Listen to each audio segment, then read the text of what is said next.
আমাদের আজকের recipe chicken soup.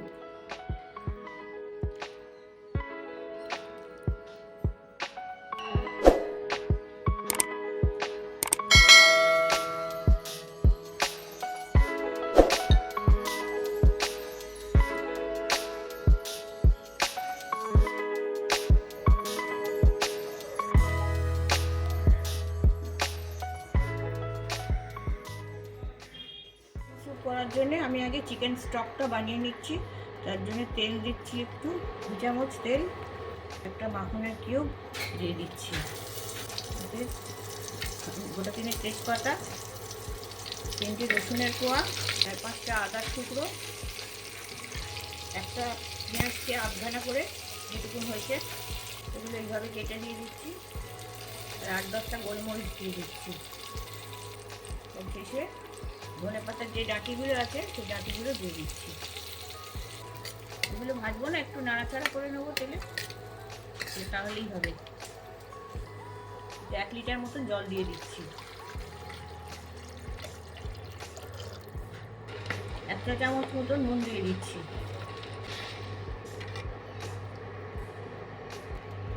এটা চিকেনের বোন, মাংস বার করার পর যে বোনটা ছিল সেইটা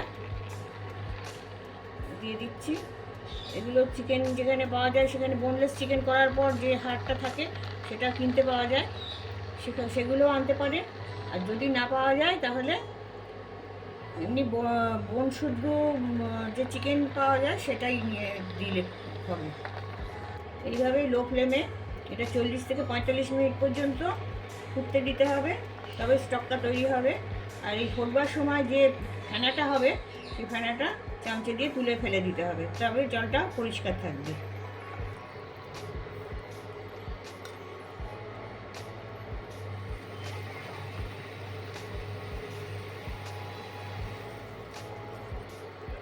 এই যে ফেনাগুলো উঠছে এগুলোকে ফেলে দিতে হবে আস্তে করে তুলে।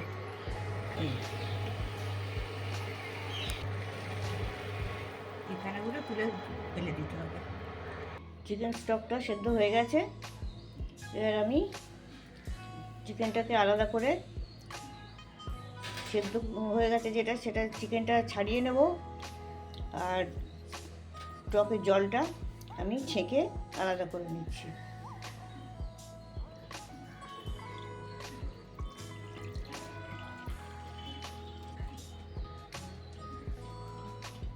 পরিষ্কার জলটা আমি পেয়ে গেছি। এবার চিকেনটা যে হাড়ের গা থেকে আমি ছাড়িয়ে হবে, পুরো চিকেনটা, যে চিকেনগুলো রেগে রয়েছে সেগুলো আমি ছাড়িয়ে আলাদা করে নিচ্ছি। চিকেন স্টকটা তৈরির পর এবার আমি স্যুপটা তৈরি করে নেব। তার জন্য আমি কড়ায় এবার একটু তেল দিচ্ছি, আর তার সাথে একটুখানি মাখনও দিয়ে দিচ্ছি। আমি একটুখানি আদা কুচি দিয়ে দিচ্ছি। ইচ্ছে করলে আপনারা মাখন নাও দিতে পারে, শুধু তেলেও এটা হতে পারে। মাখনটা দিলে টেস্টটা একটু ভালো হবে। পেঁয়াজ কুচি দিচ্ছি, স্প্রিং অনিয়নের যে পেঁয়াজটা থাকে সেই পেঁয়াজের কুচি দিয়ে দিলাম। এরপরে আমি দিচ্ছি বিনসের কুচি, আর দিচ্ছি গাজর ছোটো ছোটো করে কুচিয়ে। এগুলো একটু নরম করে ভাজবো, বেশি লাল হবে না, নরম করে ভাজলেই হয়ে যাবে। তার জন্য আমি সামান্য একটু নুন দিয়ে দিচ্ছি। সামান্য একটু নরম হবে। সবজিগুলো ভাজা হয়ে গেছে, এবার আমি স্টকটা দিয়ে দিচ্ছি, চিকেন স্টক।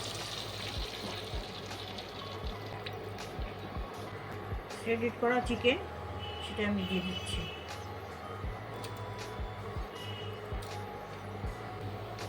চিকেন স্যুপটা ফুটে গেছে। এবার আমি একটু কর্নফ্লাওয়ার দিয়ে দিচ্ছি। কর্নফ্লাওয়ার বা অ্যারারুট যে কোনো জিনিস দেওয়া যেতে পারে, যতটা ঘন করবেন সেই অনুপাতে আপনি ওই কর্নফ্লাওয়ারটা দিতে পারেন। আমি 1 চামচ দিয়েছি। এবার আমি একটু স্প্রিং অনিয়ন উপর থেকে ছড়িয়ে দিচ্ছি।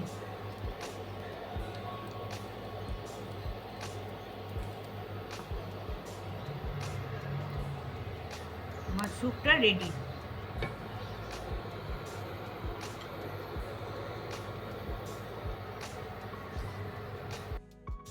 পরিবেশন করার সময় একটু গোলমরিচের গুঁড়ো আর একটু চাট মশলা উপর থেকে ছড়িয়ে দেবেন।